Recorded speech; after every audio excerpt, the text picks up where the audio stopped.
잘 사는 길이 다른 것이 아니고 구원을 위한 사랑과 심판으로 고침받는 것이라고 하셨는데, 우리가 고침받기 위해서는 첫째로 고침받기를 원해야 한다고 말씀해 주셨습니다.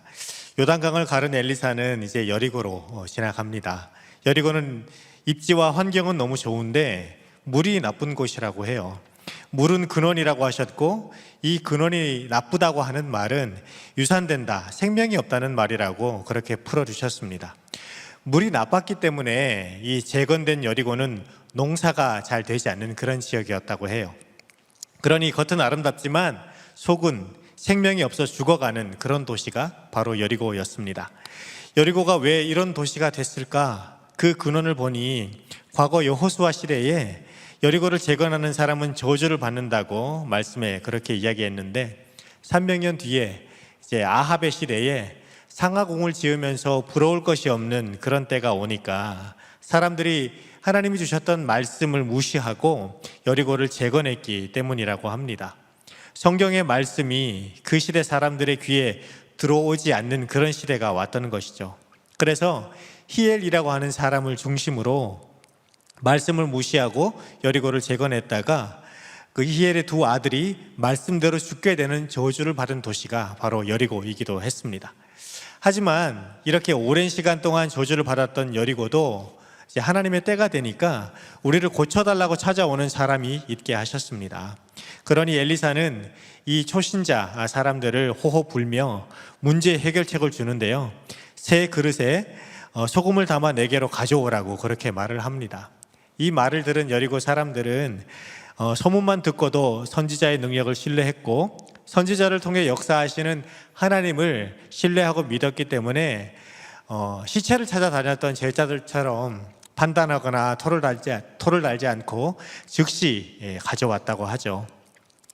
그래서 믿음이라고 하는 것은 말씀을 그대로 받아들여 순종하는 것이고, 내가 아닌 하나님이 진짜요 정답이심을 아는 것이라고 하시면서 믿음이 진짜 지식이고 지혜라고 담임 목사님께서 말씀해 주셨습니다. 그래서 적용 질문으로, 여러분은 고침받기를 원하는 마음이 있습니까? 그러면 목장에서 나누고자 합니까?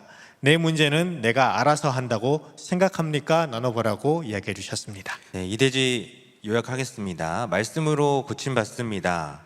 여리고 백성이 말씀에 즉시 순종하여 소금을 새 그릇에 담아 가져오자 엘리사는 여리고에 흐르는 샘물의 근원으로 가서 소금을 던집니다. 물 근원은 문제의 근원을 상징합니다. 우리 삶에 일어나는 문제는 사실 현상입니다. 그 근원은 따로 있습니다. 바로 우리의 죄입니다. 이 죄라는 근본 문제를 해결하지 않고서 현상적인 문제들만 아무리 해결하려 해도 문제가 끝없이 이어지기 때문에 소용이 없습니다. 물이 썩는 사건이 오면 물 근원으로 가야 합니다. 죄에 물든 내 영혼을 봐야 합니다. 이 영혼에 하나님의 말씀이 떨어질 때 고침을 받습니다. 하나님은 엘리사를 통해 내가 이 물을 고쳤다라고 말씀하십니다. 그래서 다시는 죽음이나 열매 맺지 못함이 없을 것이라고 하십니다. 여리고 사람들이 하나님의 사람을 믿고 그 말씀에 즉시 순종하니 고침을 받았습니다. 우리가 문제에 대해 공동체에 묻고 말씀으로 처방을 받으면 과연 고침을 받을까 하는 의문이 들 때가 있습니다. 우리 생각이 많고 강할수록 더 그렇습니다. 내 상식으로는 도저히 당신이 나보다 옳습니다가 안 됩니다. 그렇게 의심하면 즉시 순종할 수 없습니다. 그런데 우리들 교회는 말씀에 순종해서 말도 안 되는 적용을 해서 고침을 받은 지체들이 허다한 증인으로 있습니다. 우리가 듣는 간증이 말씀에 즉시 순종하면 고침 받는다는 증거이기 때문입니다. 아무리 저주받은 장소도 사람도 말씀에 소금을 뿌리면 고쳐주시는 하나님입니다. 저주의 근원에 소금을 뿌려야 합니다.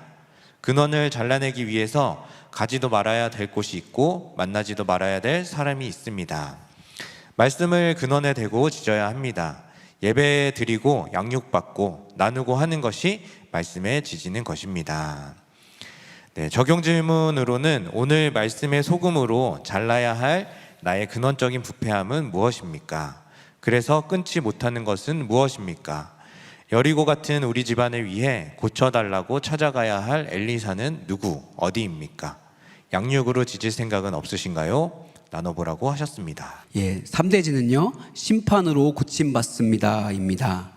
예, 3대지는 심판으로 고침받습니다인데요. 예, 저주받은 여리고는 겸손한데 그 영적인 교만이 하늘을 찔렀던 베델은 엘리사를 보고 빈정거렸습니다. 예, 그래서 엘리사를 보고 대머리여 올라가라, 대머리여 올라가라, 뭐 이렇게 조롱을 했죠. 얼핏 들으면 이 대머리라는 말이 가장 모욕스러운 것 같은데 사실 대머리보다 더 모욕스러운 말은 올라가라라고 이렇게 말씀하셨어요.